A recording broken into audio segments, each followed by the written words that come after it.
Hey everyone, it's Brooke here from Anita Goodesign. Welcome back to another Anita Goodesign video. For today's tutorial, I will be teaching you how to make a mod alphabet letter. Now we are going to be using our S file. All I need you to do is go ahead and hoop a piece of tearaway stabilizer and we'll begin. You're going to start by running your first machine step, which will be your placement stitch for your batting.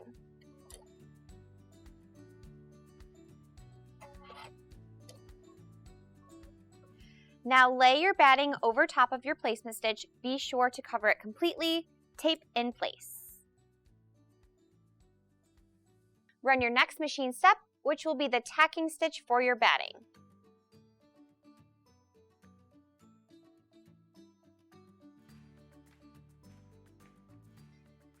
Now take a sharp pair of curved tip applique scissors and we're going to trim away our excess batting close to the tacking stitch line.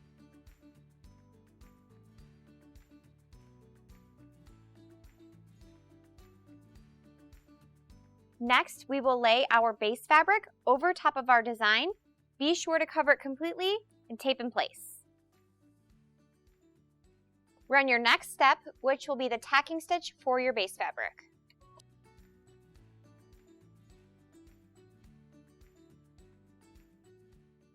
Again, using a pair of sharp curved tip applique scissors, we will trim the excess fabric close to the tacking stitch line.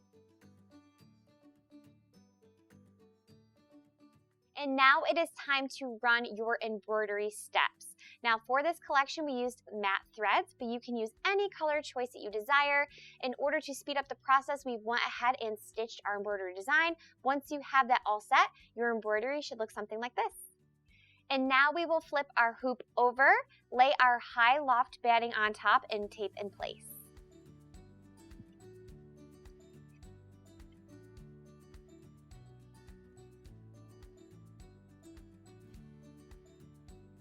Run your next machine step, which will be the tacking stitch for your high loft batting.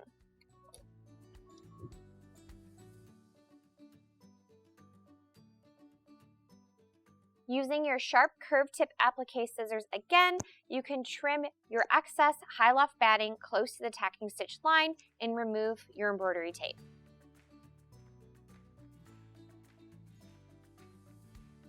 For our next step, we will now be placing down our ribbon. Now our tutorial says that the ribbon should be 6 inches long.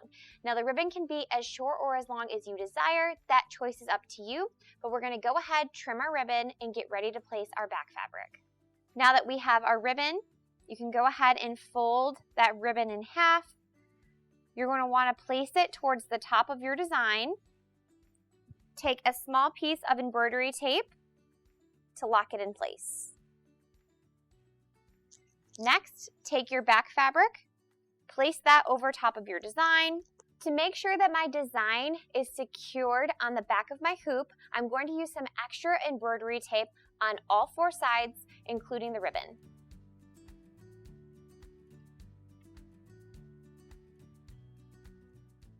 Run your next machine step, which will be the tacking stitch for your back fabric.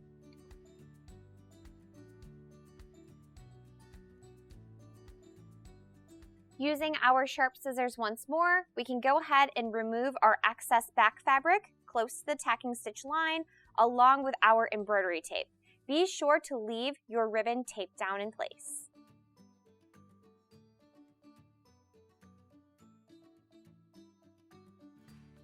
Now run your last machine step, which will be your satin stitch.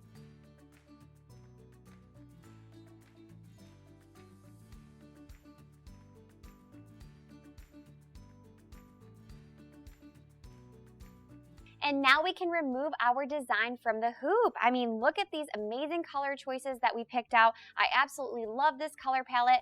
For this design, we used our Madeira matte threads, and I think it turned out great. So let's go ahead and remove it from the tearaway stabilizer.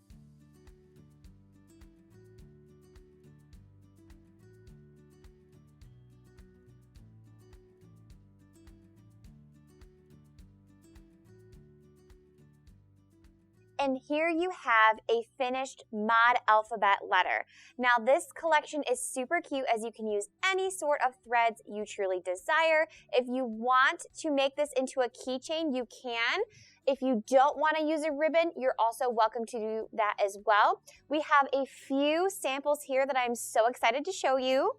Now look at the difference between these letters. You can see the different colors that we use throughout this collection. On one side you can see we have Floriani threads. On the other side you can see the matte. And look at the difference between these color palettes. It really shows you what you can do to create something really unique and special to you. Now here's another amazing way you can utilize our Mod Alphabets collection. I've went ahead and put together this fun little notions basket, add one of our Mod Alphabet letters to it, and you have the perfect gift.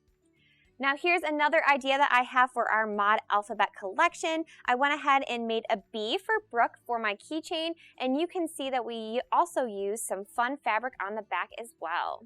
Now this collection really allows you to expand your creativity with threads. Have fun with your base fabrics. If you decide to make this collection, show us what you come up with, and I hope you enjoyed this tutorial. Thanks for tuning in.